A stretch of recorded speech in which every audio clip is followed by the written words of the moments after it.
So you love cycling, but you have pelvic floor dysfunction. The reason for that is not that cycling is bad.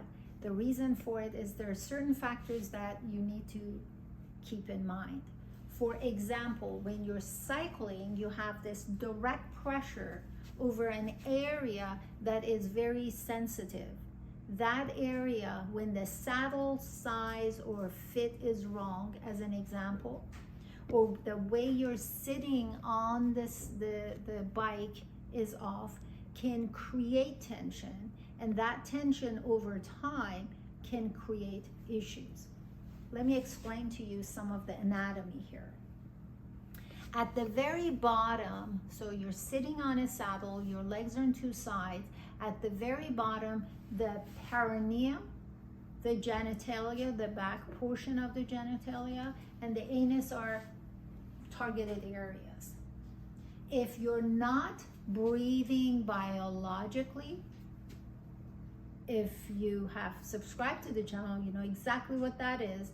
If you haven't, please make sure you do, but we'll make sure that we put the video on biological breathing at the bottom.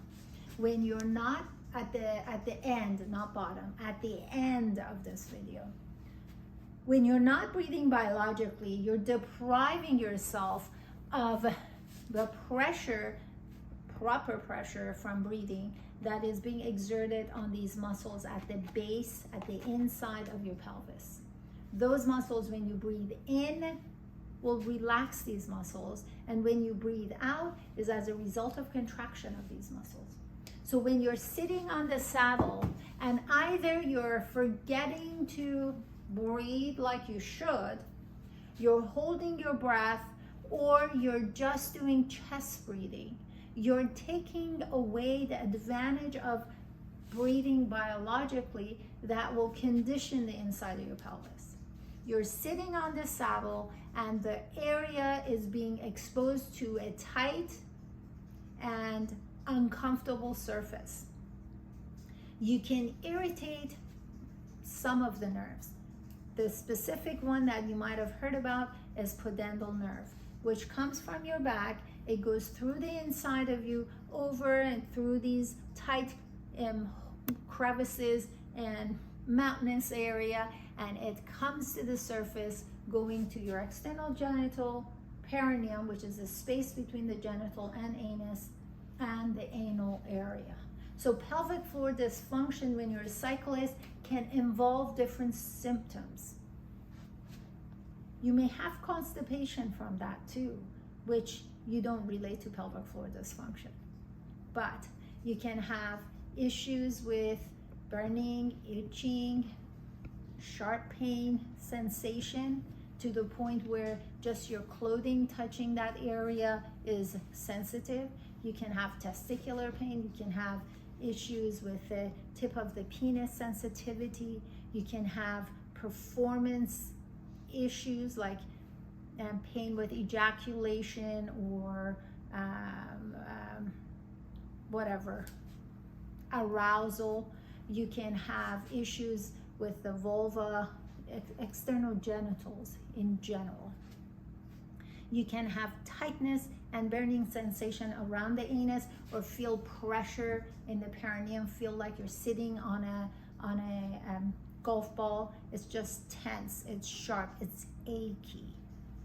You can have pain in the inner thigh and the front of your legs. That's not from pudendal nerve, but that's from a nerve that can be irritated. It's called obturator nerve.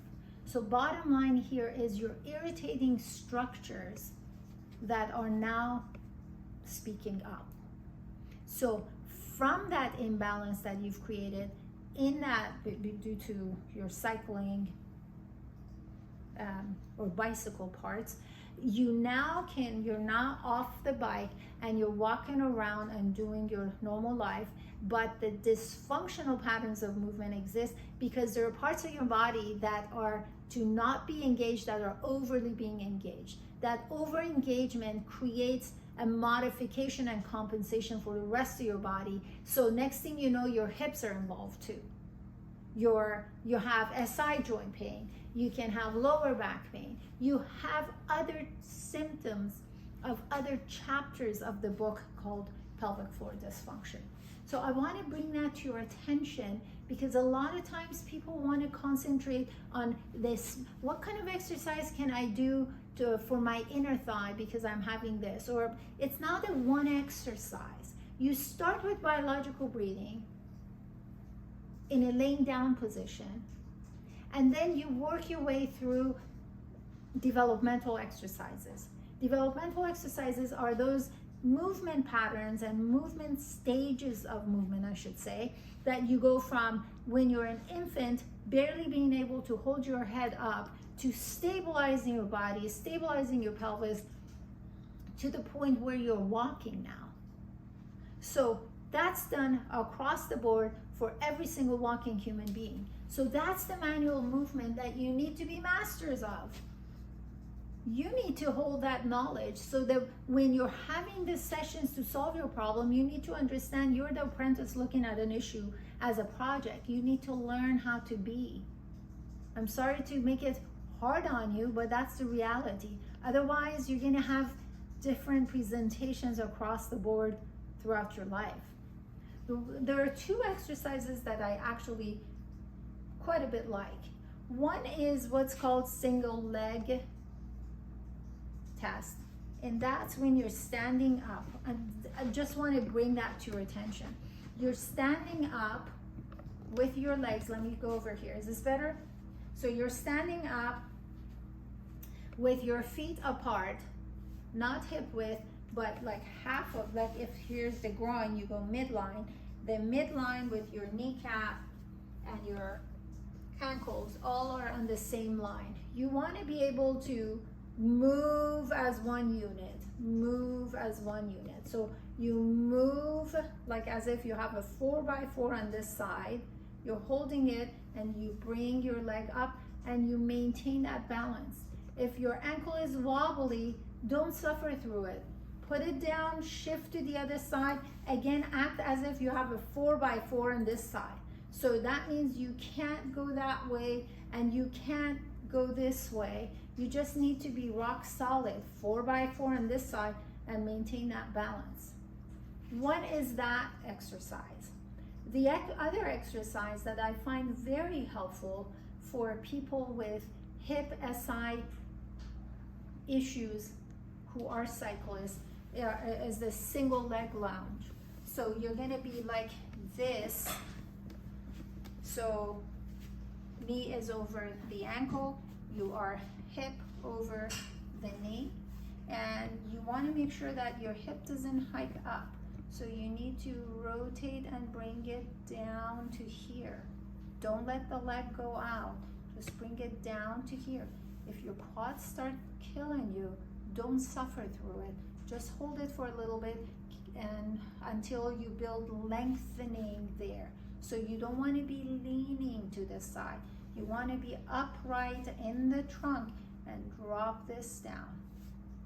So now I can just move forward and push with the foot backward, forward, backward. Don't let the knee go out or come in. It's just a simple mobility exercise that allows you to not deviate. We're not trying to stretch anything. We're trying to move as one unit. And the parts of your body that are tight are going to speak up.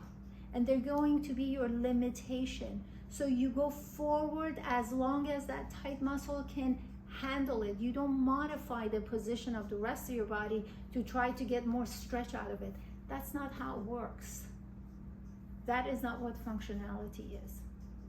I hope that this helped you. If you have any questions or comments, make sure you put it down below. I do look at them. I'd like to see what you like to see more. I would love to hear your opinion about this video. Please make sure you subscribe to the channel, and until next time, take care.